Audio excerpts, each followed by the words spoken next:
Bismillahirrahmanirrahim. Assalamualaikum warahmatullahi wabarakatuh.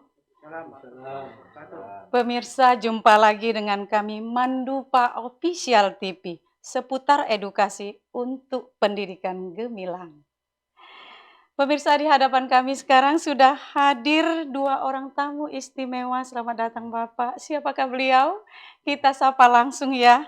Nah, beliau adalah yang pertama, Direktur Kurikulum Sarana Kelembagaan dan Kesiswaan atau KSKK Madrasah pada Dirjen Kementerian Agama Islam, Kementerian Agama Republik Indonesia, yang terhormat Bapak Profesor Dr. Muhammad Isom Yuski MAG. Selamat datang Bapak.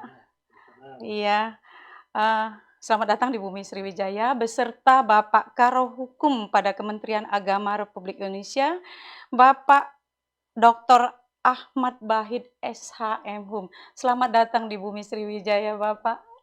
Terima kasih sudah memakai tanja ya. Itu ciri khas kita Sumatera Selatan Pak ya. Nah, saya juga pakai ini Pak, ini namanya gande. Ya kalau yang perempuan pakai gande Pak ya.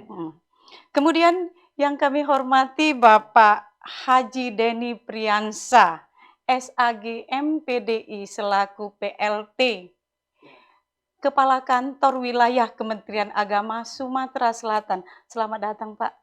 Terima kasih sudah hadir di studio mini kita, Mandupa Official TV. Kemudian langsung saja kita tanya-tanya Pak ya, Pak Direktur, sehubungan dengan program Kementerian Agama Republik Indonesia menuju madrasah mandiri berprestasi. Bagaimana upaya terwujudnya program tersebut Pak? Karena kita tahu bahwa sarana dan prasarana masing-masing madrasah itu beda-beda Pak. Ya, terima kasih. Saya mengucapkan selamat atas adanya podcast Mandupa dari Mandua Palembang yang sudah cukup bagus ini. Saya berharap Mandua Palembang bisa mewujudkan tagline Madrasah Mandiri Berprestasi. Amin. Dengan segala keterbatasan, walaupun sarana dan prasarananya masih sangat terbatas, tetapi kalau kita punya keinginan, kalau punya semangat, kita pasti bisa terus berpikir inovasi dan kreatif. Saya kira mewujudkan madrasah mandiri berprestasi dalam artian mandiri punya kebebasan dalam berpikir, dalam berinovasi, dalam berkreativitas, dan mampu melakukan dengan kekuatan sendiri, dengan apa yang ada dalam diri sendiri kita kembangkan potensi dan kompetensi kita. Kemudian berprestasi dalam artian kita kepingin madrasah-madrasah kita itu prestasinya bisa ditunjukkan, di-show up-kan ke seluruh masyarakat yang ada. Prestasi-prestasi itu harus bisa dikuantifikasi, diukur. Prestasinya kepala madrasah itu apa saja, tingkat lokal, nasional, maupun internasional.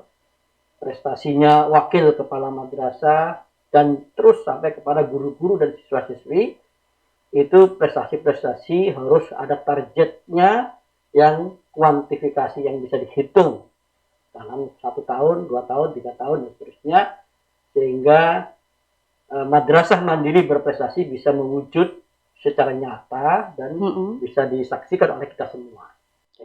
Kalau tadi artinya ini Pak ya, dia targetnya itu madrasah yang harus punya target. Sekarang pada Kementerian Agama, pada di pusat sendiri, apakah punya target khusus Pak untuk program ini? Kalau di Kementerian Agama, khususnya di Direktorat KSKK, kita buat target-target. Misalkan untuk subjek kurikulum dan evaluasi. Kurikulum dan evaluasi harus ada target di tahun ini bisa mewujudkan kurikulum prototipe yang menjadi andalan pada kurikulum yang terbaru. Dan yang kedua, kurikulum harus bisa mewujud kurikulum yang inklusi, yang bisa menampung, menerima semua anak-anak kita yang difabel. Dan juga kurikulum yang ramah anak, yang sadar akan gender, ya, penyetaraan gender dan yang ramah terhadap lingkungan. Itu yang di kurikulum. Di kesiswaan juga target-targetnya tentu kalau kita persentase, jadi hampir sekitar 50-90% anak-anak kita, siswa-siswi kita untuk yang aliyah bisa masuk ke perguruan tinggi yang populer, yang bagus di negara kita. Amin. Baik negeri maupun luar negeri. Iya. Utamanya di dalam negeri. Itu untuk sarana dan prasarana target secara nasional ini sudah hampir semua madrasah sudah ada podcastnya. Ke depan masing-masing kelas harus sudah menerapkan smart classroom.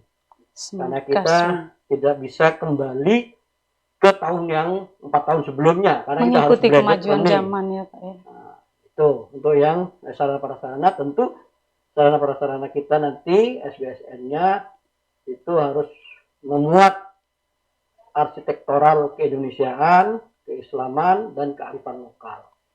Sambil memperhatikan terhadap difabel, terhadap anak, perempuan dan anak, ya, ramah anak dan ramah terhadap perempuan, dan juga lingkungannya green madrasah, green school, green madrasah, green kampus. Saya kira itu. Ya, terima kasih Pak, penjelasannya sangat luas sekali ya. Kok saya kembali ke Pak Karo Hukum Pak ya. Dari segi hukumnya nih gimana Pak? Sehubungan dengan madrasah mandiri berprestasi tadi. Ya. Terima kasih. Nomenklatur di Biro Hukum di Kementerian Agama adalah Biro Hukum dan Kerjasama Luar Negeri. Kerjasama luar negeri. Jadi, penekanannya Pak ya. Jadi Biro Hukum dan Kerjasama Luar Negeri menyambut baik adanya podcast Mandupa ya, Mandua Palembang ya, dengan disingkat Mandupa ya. Terkait dengan itu Mandupa atau podcast Mandupa itu diharapkan menjadi sebuah wadah yang bisa gaung internasional. Ke internasional, go public Pak ya kita. Karena kalau di kelas saja dengan cara yang klasik tentu itu tidak bisa dilihat oleh orang-orang seluruh Karena dunia. kalau kita tidak disiarkan, orang-orang di luar tidak tahu Pak ya. Dengan adanya internet, kemudian ada podcast ini, maka bisa dilihat apa yang menjadi pembicaraan kita di sini itu bisa dilihat sampai di pojok-pojok di Jawa. Iya. Ini bertujuan jangan sampai hanya di tingkat lokal atau nasional saja, tapi harus sampai ke internasional. Dengan cara bagaimana? Apa yang kita bicarakan di sini, apa yang dihasilkan oleh podcast ini, itu bisa memberi manfaat untuk masyarakat luas. Ya. Terima kasih Bapak. Sekarang saya kembali ke Pak Kakan dulu Pak Denny.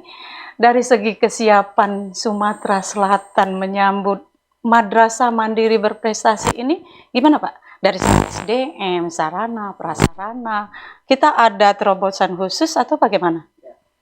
Baik, terima kasih. Kita di Kanwil Kementerian Agama Provinsi Nusa Tenggara harus melakukan terobosan, diantaranya melakukan kerjasama ya dengan pihak-pihak terkait, termasuk untuk pembangunan infrastrukturnya, sarana dan prasarana. Kemarin sempat ada kunjungan dari DPR di Komisi 5, Pak Direktur. Beliau menawarkan gedung lunch seperti MAN 2 ini akan dibuatnya 3-4 lantai melalui Alhamdulillah. Tapi syaratnya tanahnya itu harus milik MAN 2. Artinya tidak bergabung dengan Universitas UIN ini. Karena memang ada anggaran mereka untuk melakukan hal itu, renovasi besar. Dan mereka PUPera tidak mau tanggung-tanggung langsung 3-4 lantai. Ya mungkin kalau dana mengambil dari Kementerian Agama mungkin agak terbatas. Nah kemudian yang kedua juga melakukan inovasi seperti melakukan asesmen terhadap kepala madrasah. Kemudian yang kedua mencari kader-kader terbaik. Utamanya kalau MAN ini kalau bisa di pendidikan terakhirnya harus dokter, sehingga kualitas dan kapabilitas dari siswa dan madrasah itu betul-betul meningkat. Itu yang kita harapkan. Serta yang utamanya sekali adalah melakukan inovasi secara bersama sehingga madrasah ini dapat berprestasi hebat diperhitungkan di tengah masyarakat. Amin. Di Kota Palembang ini Pak, setiap masyarakat itu selalu cenderungnya kepada madrasah terlebih dahulu, baru dia akan ke tempat yang lain. Kalau tidak goal diterima, baru dia akan melakukan masuk anaknya itu di sekolah-sekolah lain. Di MAN 2 saja saya dapat informasi diterima kita cuma 100, 120 sampai 50. Animo masyarakat sampai 2.000, 3.000 untuk masuk ke sini. Nah, jadi sangat terbatas sekali. Oleh sebab itu kita berharap kedatangan Bapak berdua dan yang lainnya bisa memberikan manfaat kepada Kementerian Agama khususnya di MAN 2 ini sehingga dapat mengembangkan MAN ini demi mendapatkan berkah dan ridho dari Allah Subhanahu wa taala. Amin ya robbal alamin. Terakhir Pak ya, ada pesan-pesan khusus untuk seluruh jajaran Kementerian Agama di Sumatera Selatan umumnya dan khususnya untuk keluarga besar MAN 2 Palembang sehubungan dengan sudah diresmikannya Studio Mini Mandupa Palembang ini Pak Direktur. Ya, terima kasih. Pesan saya MAN 2 Palembang ini sudah ada podcastnya. Ini adalah sarana untuk branding ya, branding kompetensi, branding prestasi, dan branding potensi-potensi yang ada di MAN 2 Palembang ini. Iya. Silakan dimanfaatkan podcast ini sebaik-baiknya untuk membranding seluruh kinerja prestasi yang ada di MAN 2 Palembang.